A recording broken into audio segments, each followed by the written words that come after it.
I was one of the few black girls for a while growing up.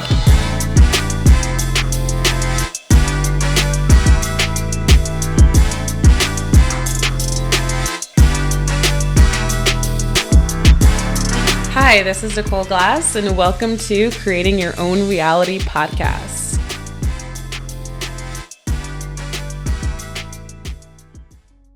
Welcome back to my show, Creating Your Own Reality podcast. Thank you so much for tuning in again. Today, I have a very special guest. She is not only a trailblazer within the entrepreneurial space, she is also a landlord. She also started her own nonprofit about 12 years ago at Princeton University, and she is also a minister, and she just happens to also be my mother. Thank you so much for coming here today. Mom, how are you? Everybody's been waiting for us to connect and have this show. I'm so excited. I can barely contain my energy. Thank you so much. How are you? I am wonderful. Thank you so much for having me on your show. And your energy is certainly contagious. It's a privilege and an honor to be in this seat today. Thank you so much. And I don't want this to feel like nepotism, because you are an incredible woman. You know, you were a mother of two who also had a 9-to-5 at the Supreme Court in Manhattan, and you also started a nonprofit with a small group of people, but at the same time, you also did ministry, and at the same time, you also were a landlord, and at the same time, you also had other investments. And so the person I am today is only a fraction of the woman you've always been. So I want to create this episode so people get to know me by getting to know you. So how did you get started? How did you get to where you are today? And what really was the motivation for you to create your own reality in the midst of growing up with having all of these things to do? And what was really the pusher? Well, I worked for the courts for 34 years as a senior court reporter. It was a job that didn't have any upward mobility. And I had a lot of ideas. I was called to ministry, wanted to help people in different ways, and felt that with the job, it was paying me financially to provide for my family as a single parent, but it wasn't giving me the joy that I felt doing the things that brought me joy, which is helping and inspiring and empowering others. So while working my 9-to-5, after being turned down for a supervisory position 5 times, I didn't want to see that happen to people coming up behind me. I wanted them to have more options than I had. So in 2011, we started the At the Well Summer Leadership Academy, and we took 34 girls to the campus of Princeton. Most of the girls were the only black girl in their AP science class. They were the only black girl in their English class, their honors Latin class. So they were able to come and encourage one another, because in the schools that they would go to, oftentimes they would have these comments, these microaggressive type of comments. Oh, can I touch your hair? And oh, you're pretty for a black girl. And, all kind of comments that are left-hand insults. So it was a space, a self space that was created so that they can grow. So now we have the Kismekia Corbett's and the young poet that, is so gifted and that we saw on the inaugural day. We have these young ladies that are definitely making an imprint. I think a part of me is me because I was able to see you work your 9-to-5. I saw the stress it put on you, the commute. You guys, I don't think most people know, but we lived an hour and a half away from your job. So it wasn't just the job and At the Well and ministry. It was also the commuting every day back and forth, hour and a half each way, and I saw the stress and the struggle that you went through for others. I saw your program go from the first year to having the niece of Chris Rock. And then from the first year, then from 10, 12 years, you had people involved like Nicole Parker, Boris Kojo. You had Delroy Lindo involved, some heavy hitters, coming after a decade of hard work and consistency. But that's not why you started the program. That wasn't what fueled you to do it. You started from a place of love and care for young Black girls. So what within you, within your childhood, that you saw missing, that you needed to provide to the world? I wanted them to have some of the opportunities that I didn't have. One of the things that I heard all the time during the program from the parents, I wish this program was around when I was young. I wish this program was around when I was young. So the program was not around when I'm going on 58 years old. So when myself and my counterparts were young, we didn't have this type of program to come to build us up to be major leaders and shakers in the world. I was inspired by you, Nicole, because you were my daughter and you looked and you emulated the things that you saw me do. So in each one of these girls, and there's been thousands that have come through the program, in each one of them, I saw you. So you were the inspiration for At the Well. You had some privileges in going to a private school where you were the only Black girl in the 9th grade. You were the diversity there at the school. So that was the motivating factor. Since I couldn't make that change or do the type of transformative ministry, because I call what I do At the Well ministry, I did it at the job using their resources, but my mind was always working towards my business, my entrepreneurship. It was just physically I was at the 9 to 5. Mentally, I was working my business. So it worked well for me until I retired. Now I'm full-time at the Well, and there's some wonderful things to come in the horizon. Well, let's talk about that.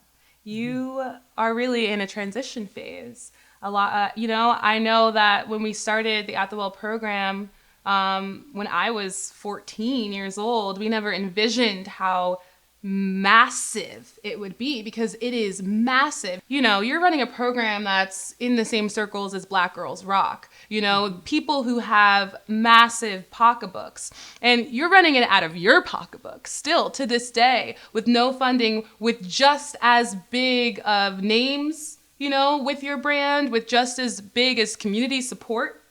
And from where we were from when I was 14 and now I'm 26 years old to where we are today, it has been inspiring to watch you. And again, like being able to see a woman on her own, overcome, a Black woman, and to see myself like, I can do anything because my mom can do anything. You are my hero. Wow. You are my hero, and you are my reason. And I am so excited about where we're headed and where we're going with this and what's happening in November, but I want you to talk about it. November? Okay. Is it November or October? It's in October. Okay. But let me start from the beginning. Yes. I was doing so much, it started to affect my health. I went to the doctor one day, and she told me that I was pre-diabetic, that I had high cholesterol, that I had high blood pressure, and that I had a thyroid condition. And I left her office with a prescription for about 5 or 6 medications. And I just told her, I said, you know what? Give me 90 days. Give me 60 days. Give me 90 days. I'll be back. I took the prescriptions, but I didn't fill the prescriptions.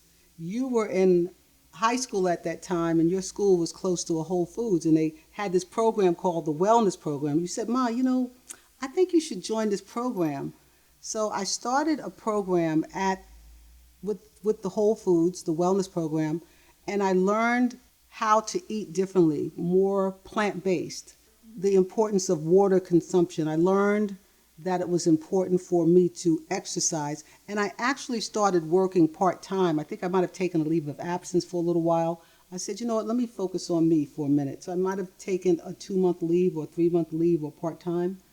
And I started exercising. I started doing things that felt joyful, whether it was to run, skip, take a walk, and going to Whole Foods twice a week and being in community of those that wanted to change their lifestyle, and meeting a gentleman who was a butcher that lost 150 pounds, meeting a woman that had stage 4 cancer, and her cancer diagnosis was changing because of the wellness program, sitting and interacting. I went back to the doctor in 2 months. So she did another blood test. And this is a true story. This doctor's in Manhattan on West End Avenue. She said, "Oh my God, this is a miracle. What did you do?" She couldn't believe that the blood sugar levels had dropped dramatically, where I wasn't pre-diabetic anymore. She couldn't believe that the blood pressure had turned around significantly. There were no thyroid issues. Everything had reversed. So this was the beginning of my journey towards wellness. Of course, I didn't stay with that program too long. The stresses of life and the things on your plate brought me back to another challenge where I became full diabetic a few years later. So since retiring, I'm back on that journey, plant-based, reduction of stress, movement, taking care of myself. And in just 3 months, my A1C, which was 7.6 back in 3 months ago, is now 6.7 and dropping. So once it gets below 6.5, I will be I think they call it a sort of a managed diabetic or pre-diabetic. As my doctor says, if diabetes can appear, guess what? It can disappear and it can reduce. So I'm on my way to getting off of any medications. And as a result of my journey, I want to share that with so many people, so many women, so many that will benefit, because I believe almost 3/4 of society may be diabetic or pre-diabetic. And it's something that exacerbates, it leads to loss of limbs, it leads to death, it leads to compromised lifestyle. So last year we did a wellness event in Newark where we had 400 women in attendance. We partnered with the mayor of Newark, and Miss Connie Kellum was also along with that journey. I think she's one of your other guests. And we had fitness trainers, we had nutritionists, we had medical doctors, we had Brandy Harvey that came and she just brought it, and we had a good time. This was right before the pandemic. Mm-hmm. So we had big plans after that wellness event, and then the pandemic happened and we sort of went into a cocoon. But right now we are planning a phenomenal event, and you'll hear more about that. But we're going to bring 100 women to the island of St. Martin, and we're going to have a health and wellness excursion. And there's going to be some names that you hear. It's right now we're not advertising it. It's kind of by invitation only. If we get more rooms, we can open it up. But I'm really excited about the planning of this event. And I believe lives will be transformed. People are not going to go there the same way that they came. I really don't think people realize, the amount of love and effort that you put into every single thing that you do. And let's not skip over the fact that you did have a virtual conference, really, with partners like Mayor Ras Baraka. Are you able to touch upon that for us? Well, with the city of Newark and Mayor Ras Baraka, we've partnered. At the Well has partnered with them in the past with the health and wellness event. And now I am assisting them in vaccine information. There's this term called vaccine hesitation among African American community, and I think that's not the full story. I think that many of us haven't gotten the full information about the vaccination, what's in it, how it will affect our community. So I've been helping the city of Newark to bring experts, doctors. We brought Dr. Kismekia Corbett together on his show, and she is the lead scientist in the Moderna vaccination, 35-year-old black girl Magic. And there was one woman that said as a result of hearing Dr. Kismekia, she decided to get the vaccination to protect herself. And I think many others may have made a decision where they were hesitant, decided that they were going to trust the scientist or trust the science because of the speakers that were brought forth to the through the mayor of Newark. So I want to give a round of applause to Mayor Ras Baraka for what he's doing in the city of Newark, because he's bringing the vaccinations right to the lobby of the senior citizen centers, and they have the opportunity to get on the elevator to come downstairs and get vaccinated if they choose to. And that's making a world of difference, because as Dr. Kismekia Corbett said, those that have pre-existing illnesses, they need to be the first online to get vaccinated. We don't want this to be something that's going to be a Holocaust, because we're not given the opportunity to be protected from a deadly virus. From what I'm told, studies have shown 75% of people who have died are African Americans. That's huge. But at one point, 75% of African Americans were hesitant to get vaccinated. Well, I'm extremely lucky to know someone like you. And one of the things that happened this week was when the mayor was having his weekly meetings on Zoom with his community, a community member said something, and I want you to talk about it, but I just heard you go, yes! And you had this moment of happiness and gratitude. What was that? Well, they did a show to find out to get a response from those that were vaccinated to just see how it went. And I had spoken to the mayor's assistant about a week ago, and I said, the mayor really needs to do a show, not with the doctors this week, but to just get a response from those that were vaccinated to see how they felt, what side effects it had, just to hear from the community. And the mayor absolutely loved the idea, so I was listening to the show. They were interviewing 4 people on the show. I think it was 3 or 4. And one woman, she said, I was just not against it. I'm against vaccinations. I was not going to take it. But when I heard Dr. Kizzmekia Corbett on the mayor's show a few weeks ago, I said, wow, I can trust this young black woman. She said she'd been working on this thing for 6 years. This is not something that just appeared. And I decided that I would take it. And I said, yes, because, I felt that I was making a difference. If it's one person, it may have been more, but just one person, I made a difference. So I'm going to continue to do this work of spreading the knowledge to empower those to have the information.